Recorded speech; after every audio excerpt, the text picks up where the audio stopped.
데이브 그레이가 적은 Connected Company라는 그런 책이 있습니다. 이 책에서는 이제 뭘 강조하는가 하면 옛날 소비자하고 지금 소비자하고는 많이 다르다는 겁니다. 옛날 소비자는 그냥 뭐 좀 기분이 나쁘다면 그걸로 끝났습니다. 그러나 지금 소비자는 소비자끼리 너무 쉽게 연결될 수 있기 때문에 그 소비자 한 명이 그 의견이 그 생각이 허리케인처럼 그 회사에 치명적일 수가 있다. 그것을 이 책에서 강조하고 있습니다. 이제 예를 드는데요. 데이비드 캐롤이라는 그 캐나다의 한 가수가 있었습니다. 2008년인가요? 2008년 유나이티드 항공을 타고 여행을 하기 위해서 왔다가 자기가 애지중지하는 기타 3,500불짜리 기타를 붙이게 됩니다. 그리고 이제 오헤라는 그 시카고에서 찾는데 또 찾아보니까 기타 목이 부러져 있는 겁니다. 그래서 항공사 측에다가 이게 어떻게 된 일이냐 이제 항의를 하니까 유나이티드 항공사에서 24시간 안에 당신이 이걸 신고하지 않았기 때문에 우리는 보상해 줄 수가 없다. 그래서 9개월 동안 이 데이비드 캐롤은 유나이티드 항공사하고 여러 가지 이렇게 이 문제 해결을 위해서 이제 애를 쓰게 됩니다. 해결이 안 돼요. 그래서 이제 9개월 뒤에 이 데이비드 캐롤은 이 가수니까 뮤직비디오를 이제 만들게 됩니다. 그 뮤직비디오의 제목은 유나이티드는 기타를 망가뜨린다는 제목입니다.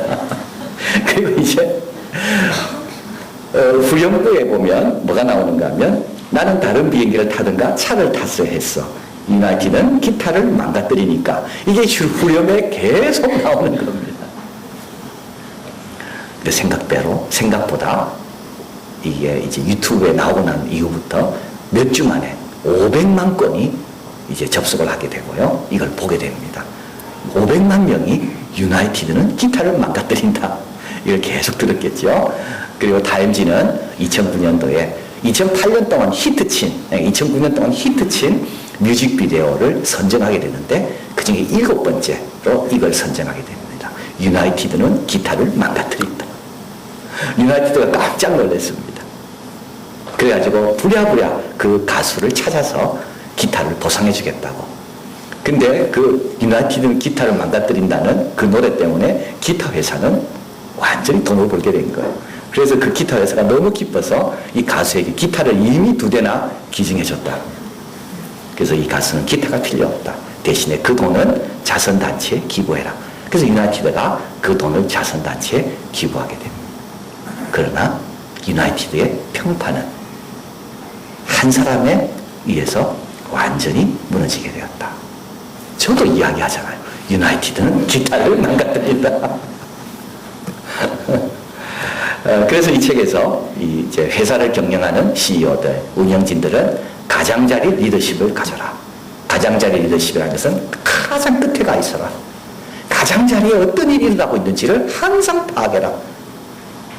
고객과 소통하고 시장과 소통하고 그리고 미래를 예측하고 가장자리 리더십. 이렇게 환경이 변했다는 것을 이 책은 이제 우리에게 말씀합니다. 근데 우리 신앙생활도 마찬가지예요. 신앙생활을 잘 하려면요, 하나님께서 지금 뭘 말씀하고 어떻게 인도해 가시는가에 대해서 늘 깨어서 그걸 지각하고 있어야 되는 겁니다. 그 감각이 있어야 되는 겁니다. 지금 하나님은 다른 일을 계획하고 이끌어 가시는데도 불구하고 너무 무뎌가지고 그걸 모르고 잠자고 있으면 안 되는 겁니다. 우리 예수님 오셔서 제일 답답했던 게 바로 이거 아닙니까? 애곡해야 될 때인데도 애곡하지 않고 춤춰야 될 때가 되면 춤을 추지 않고 성전이 무너지고 이제 새로운 성전 시대가 왔는데도 불구하고 여전히 성전에 가 있고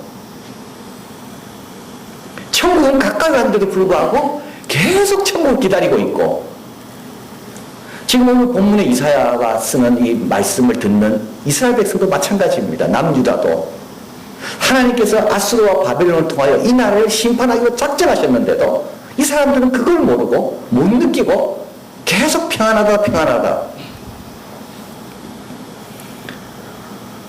영적인 감각, 지각이 없는 겁니다. 그래서 오늘 본문에 이렇게 11절에 이렇게 말하고 있죠. 27장 11절에 이게 이제 중심 구절인데요. 백성이 지각이 없으므로 그를 지으신 자가 불쌍히 아니하시며 그를 조성하신 자가 은혜를 베풀지 아니하시리라. 지각이 없으므로. 근데 이제 오늘 본문에 이 지각이 회복되는 이제 그런 내용이 이제 오늘 본문에 나옵니다. 이게 이제 포도원의 노래입니다. 그래서 이사야서에는 포도원의 노래가 두 개가 나오는데요. 5장에 나오는 포도원은 그건 아주 실망을 끼치는 포도원. 기름진 산에 극상품의 포도 열매를 심었지만 씨를 덜 포도를 맺어서 포도원의 주인 되신 하나님이 너무 실망하시고 심판하시는 내용. 근데 오늘 본문에는 아름다운 포도원, 노함이 더 이상 없는 포도원, 그 열매가 지면에 가득 찬 포도원. 그래서 이 두 포도원이 다른 내용이 나옵니다. 그런데 그 차이는 뭐가 있을까요? 거기는 지각이 있는 거. 주인을 기다리고 주인을 사랑하고 주인을 알아보고 그 지각.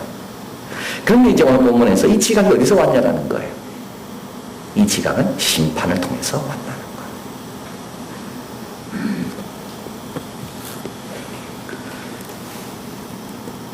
여러분, 하나님 얼마나 무서운 분인지는요, 심판본 받으면 알게 됩니다. 그걸 이제 깨달은 거예요. 하나님께 순종하라 순종하라 할 때는 아무렇지도 않았어요. 그런데 불순종해서 하나님께서 한번 세게 때리면 그 다음 어떻게 됩니까? 지각이 살아나는 거죠. 정신이 바짝 드는 거예요. 고난 당하기 전에는 하나님 말씀이 잘 몰랐어요. 그러나 고난 앞에 딱 오니까 비로소 하나님 말씀이 들리는 귀의 지각이 살아나는 거예요.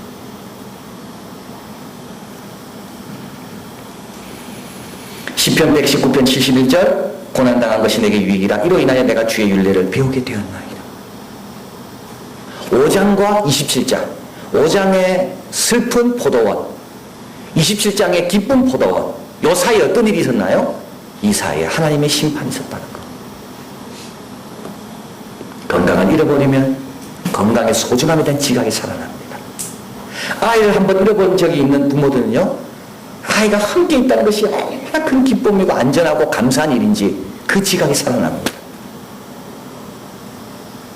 교회 오고 싶어도 형편이 안 되는 그 형편에 한번 취해본 사람은 주일마다 교회에 내 발로 걸어서 온다는 것이 얼마나 감사한 일인지 그 지각이 살아납니다.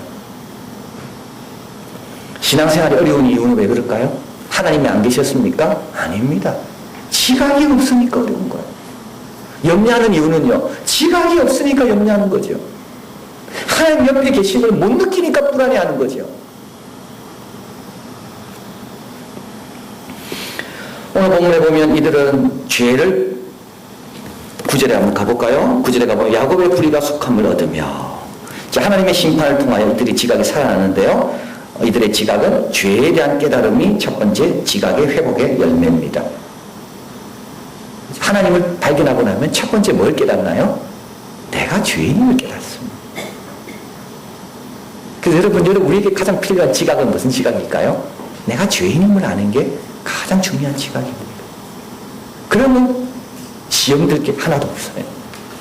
그러면 말씀이 다 들어와요. 그러면 다 감사한 거예요. 내 죄인인데 이 죄인에게 이런 은혜가 있다니.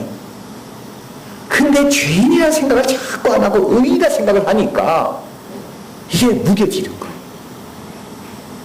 이사야가 하나님의 그 천사들이 하나님을 찬양하는 걸 보았습니다. 거룩하다 거룩하다 거룩하다. 이때 이사야 고백은 뭡니까? 맞다. 내가 이런 자리에 갈 만큼 자격이 있다. 이렇게 고백하지 않습니다. 참된 하나님을 만난 사람은요, 내가 망하게 되었다. 불의한 백성 중에 거하며 하나님을 배웠구나. 우리 베드로가 그물이 찢어진 걸 경험한 다음에 뭘 경험하죠? 주여 나를 떠나소서 나는 죄인입니다. 욥은요, 내가 귀로 듣기만 했는데 이제 눈으로 봅니다. 그러므로 내가 티끌과 죄 가운데 나를 회개합니다. 남의 티끌 자꾸 보는 사람이 있어요. 남의 티. 이런 사람은 지각이 전혀 없는 사람. 거꾸로 생각하면 딱 맞습니다. 이곳이 얼마나 감사한 곳인가. 이것이 얼마나 영광스러운 것인가. 나 같은 자에게 이런 자리가 있다는 것이 얼마나 축복인가. 영혼을 바라볼 때도 티만 바라보는 게 아니라 그 영혼을 향한 하나님의 뜻을 바라볼 줄 아는 사람, 이런 사람이 지각이 있는 사람인 거예요. 또 오늘 본문에 보면 우상을 다 제한다 되어 있습니다. 9절에 제단의 모든 불로 부서진 횃돌같이 아세라와 태양상으로 다시 서지 못하게 하며, 지각이 있으면요, 바른 지각이 있으면 우상을 다 정리합니다. 우상은 뭘까요? 우상은 내가 성역시 여기는 것이 우상입니다. 누가 그 건드렸다가 내가 가만히 있는 그게 우상입니다. 근데 하나님 앞에서 그건 아프다. 좀 자유로워지는 거예요. 하나님의 은혜, 하나님의 능력, 하나님의 사랑을 알게 되면 다 맡길 수 있는 거. 문제의 해답이라고 믿고 있는 것, 정체성의 근원이 되는 것. 신명기 20장 4절에 보면 이렇게 나옵니다. 너를 위하여 새긴 우상을 만들지 마라. 하늘에 있는 것이나 땅에 있는 것이나 땅 아래에 물속에 있는 것에 아무 형상이든지 만들지 마라. 그것에 절하지 마라. 시몬 베드로는 말합니다. 우상은 뭡니까? 우상은 쓸데없이 겸손해진 것이 우상이에요. 쓸데없이 겸손해져 있어요. 그럴 필요도 없는데도 불구하고 쩔쩔매는 거, 그게 나의 우상인 겁니다. 쓸데없이 겸손해져 있어. 더 당당하고 더 확신감 오고 더 자신감 있게 살아야 되는데도 불구하고 쓸데없이 겸손해져 있어. 이게 우상이에요. 돈 앞에 쓸데없이 겸손해져 있어. 건강 앞에, 의사는 건강이 우상이죠. 건강 앞에 쓸데없이, 약 앞에 쓸데없이 겸손해져 있어. 약도 필요합니다. 먹어야 됩니다. 그러나 쓸데없이는 가까이 가면 안 되는 거예요. 그게 우상인 거예요. 절하지 말라. 사용할 뿐이다. 필요하면 얼마든지 남에게 줄 수 있고 하나님께 맡길 수 있고 그거 없이도 살 수 있는 거. 그렇게 안 되는 게 우상인 거로. 너희 하나님은 질투하는 하나님이다. 하나님으로 하여금 질투하게 만드는 거. 그게 우상인 거. 근데 영적 지각이 다 깨달아지면 우상을 하나님께 얼마든지 드릴 수가 있는 거. 성령, 이거는 절대 안 돼. 얼마든지 하나님께 드릴 수 있는 거예요. 또 영적 지각이 있으면 형극과 진료를 가만두지 않습니다. 하나님께 자꾸 맡깁니다. 이 포도가 제 형극과 진력이 나잖아요. 가시가 나거든요. 근데 영적 지각이 있기 때문에 그걸 금방 느끼는 거예요. 그게 힘든 거예요. 그게 영적 지각이 있는 사람인 거예요. 영적 지각이 없는 사람은 아무리 욕해도 욕이 자기에게 거북스럽지 않아요. 영적 지각이 있는 사람은요, 욕하는 그 자체가 자기에게 거북스러운 거.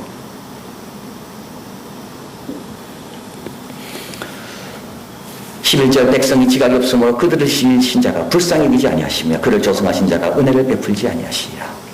이래야지 지각이 회복되니까. 그래서 심판을 받는 겁니다.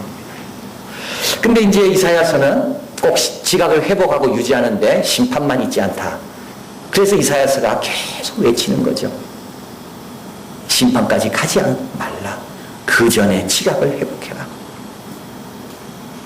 그럼 어떻게 하면 회복하고 유지할 수 있을까? 말씀을 자꾸 듣는 거. 시편 19편 7절 8절 여호와의 율법은 완전하여 영혼을 소생케 하고 여호와의 증거는 확실하여 우둔한 자로 지혜롭게 하며 여호와의 교훈은 정직하여 마음을 기쁘게 하고 여호와의 계명은 순결하여 눈을 밝게 하도다. 지각이 생기는 거죠. 시편 111편 10절 앞에 있으면 같이 있습니다. 여호와를 경외함이 곧 지혜의 근본이라. 그 계명을 지키는 자는 다 좋은 지각이 있나니 여호와를 찬송함이 영원히 있으리로다. 참 중요한 말씀. 지각이 있는 자는 뭐 한다고? 영원히 찬송합니다. 근데 그 지각은 누구에게 있다고요? 여호와의 말씀을 지키는 자에게. 그래서 하나님 말씀을 자꾸 들어야 됩니다.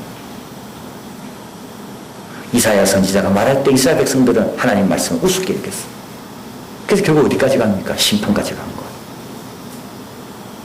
하나님 말씀을 자꾸 들어야 돼요. 주의하여 듣고 자세히 듣고. 두 번째, 죄와 상처는 초기에 정리해야 됩니다. 형극과 진료가 날 때 가만히 있으면 안 됩니다. 빨리빨리 정리해야 됩니다. 여러분 처음부터 큰 죄 짓는 사람은 없습니다. 처음부터 욕 강하게 하는 사람은 없습니다. 처음에는 다 작게 시작하죠. 근데 작은 걸 정리하지 않다 보니까 큰 것으로 가도 무뎌져 있는 거.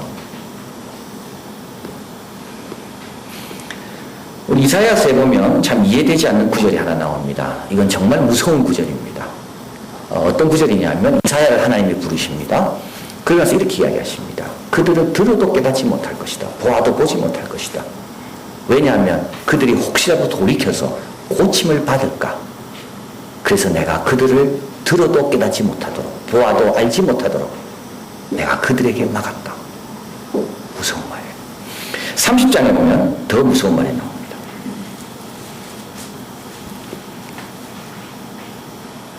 30장에 보면 9절 너희는 놀라고 놀라라. 너희는 소경이 되고 소경이 되라. 대저 여호와께서 깊이 잠들게 하는 신을 너희에게 부어주사 너희 눈을 감기셨으니. 10절 한번 읽어볼까요? 그러므로 내가 이 백성에게 기이한 일 곧 기이하고 가장 기이한 일을 다시 행하리니 그들 중에 지혜자의 지혜가 없어지고 명철자의 총명이 가리워지리라. 야, 무슨 뜻입니까? 하나님 앞에 계속 거만하게 살면요, 하나님께서 의도적으로 가져가신다는 걸 이야기하는 겁니다. 이렇게 해도 은혜 주시겠지. 뭐 이렇게 욕해도 아무 이상 없네. 계속 욕하고 살죠. 그때 하나님께서 보다 안 되면 어떻게 됩니까? 더 욕하는 존재로 만들어버린다는 거. 남아있는 지혜도 다 가져가신다는 거예요. 남아있는 총명도 다 가져가신다는 거예요. 여러분, 하나님은 그렇게 쉽게 생각하시면 안 돼요. 이스라엘 백성이 그렇게 생각한 겁니다. 여기 예루살렘 성전이 있는데 하나님 우리를 멸하실까? 멸하지 않는다. 하나님께서 다윗에게 허락하신 약속이 있는데 우리를 멸하실까? 멸하지 않을 거다. 그러면서 마음대로 사는 거예요. 하나님께서 성전을 허물어 버리세요. 다윗의 왕조가 끝나게 하시는 거. 여러분, 작은 것도 키우면 안 됩니다. 작은 상처가 분노로 발전하도록 키우면 안 됩니다. 섭섭함이 있을 수 있어요. 그 섭섭함이 더 깊어지도록 품고 있으면 안 되는 거예요. 그 책에서 읽었는데요. 그 재수하고 간수하고 둘 중에 누가 더 자유가 없을까? 간수가 자유가 없대요. 재수는 마음대로 자도 됩니다. 자유의 시간. 간수는요, 자는지 자는 척 하는지 계속 지켜야 돼요. 내가 간수가 돼서는 안 돼요. 나에게 상처 준 사람을 계속 마음에 품고 내가 간수가 되면 안 되는 거예요. 하나님께 다 맡겨내요. 오래 가면 안 돼요. 원망할 일이 있습니까? 해가 지기 전에 다 하나님께 맡기라 그랬습니다.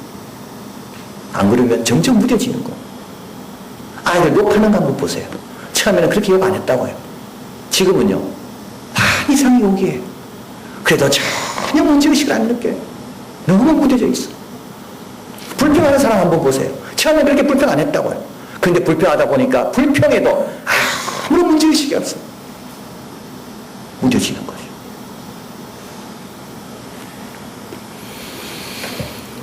좋은 습관이 만들도록 노력해야 됩니다. 안 좋은 습관이 만들어지면 안 됩니다.